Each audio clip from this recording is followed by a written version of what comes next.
ओम विरम सत्यम सर्वधार। आज एक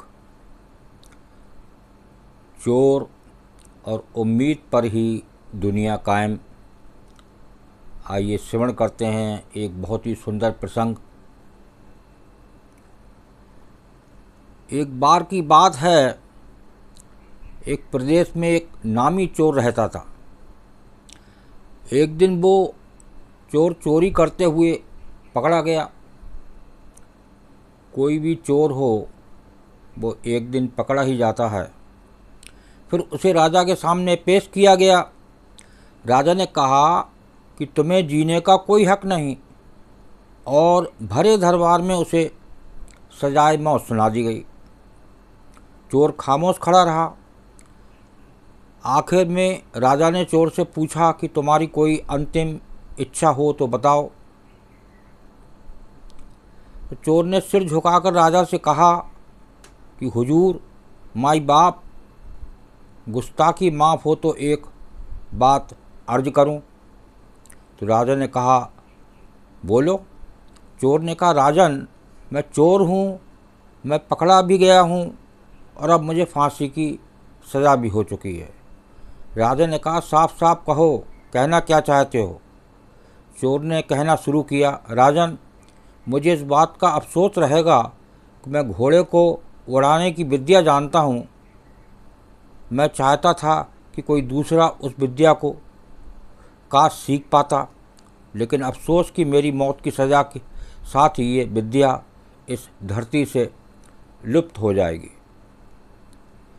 मेरे बाद फिर कोई घोड़े की उड़ाने की विद्या के सच से रूबरू नहीं हो पाएगा।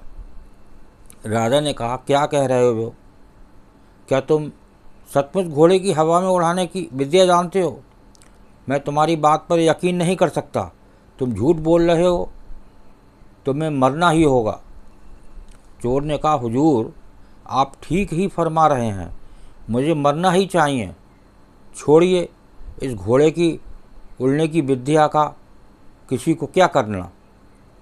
राजा जरा दुविधा में फंस गया। राजा को दुविधा में फंसे देख महामंत्री, सेनापति सबने कहा, राजन, इस चोर की बातों में मत आइए, इसे फांसी दे दीजिए। राजा कुछ सोचता हुआ चोर से कहने लगा कि सुनो चोर, अगर तुमने सचमुच साबित कर दिया कि तुम घोड़े को हवा में उड़ा सकते हो तो तुम्हें हम सज़ा से माफ़ी दे देंगे। लेकिन ध्यान रहे, अगर तुम झूठे साबित हुए तो फिर मैं तुम्हारे साथ क्या क्या करूँगा तुम अंदाज़ा भी नहीं लगा सकोगे। चोर ने दोनों हाथ जोड़कर कहा, राजन, आप मुझे साल भर का वक्त दें, साथ में एक घोड़ा और घोड़े की अच्छी खुराक के लिए कुछ धन दें। साल भर में मैं घोड़े को उड़ाना सिखा दूंगा, और फिर आप जो चाहें फैसला करें।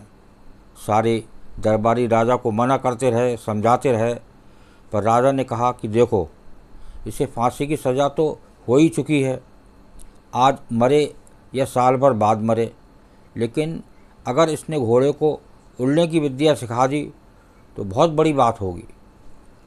राजा ने इतना कहकर उस चोर को एक शानदार घोड़ा और ढेर सारा धन देकर साल भर के लिए छोड़ दिया।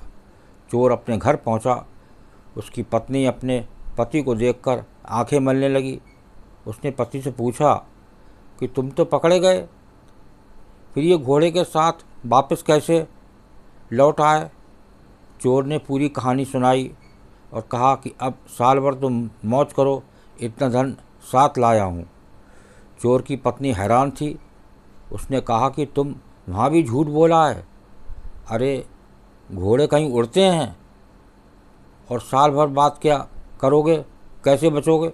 चोर ने कहा, मरने को तो आज ही मर जाता, लेकिन साल भर के लिए मौत की मोहलत मिल गई है, ये मेरी किस्मत है, और अब साल भर बाद तो कुछ भी हो सकता है। तू क्यों सोच रही है कि फांसी हो जाएगी?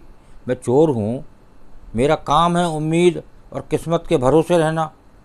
हो सकता है साल भर बाद राजा भूल जाए कि उसने मुझे सज़ा दी थी, हो सकता है साल भर बाद राजा ही ना रहे और मैं बच जाऊं। हो सकता है साल भर बाद राजा का दिल पसीज जाए और मुझे फांसी की सज़ा पर फिर से विचार कर ले।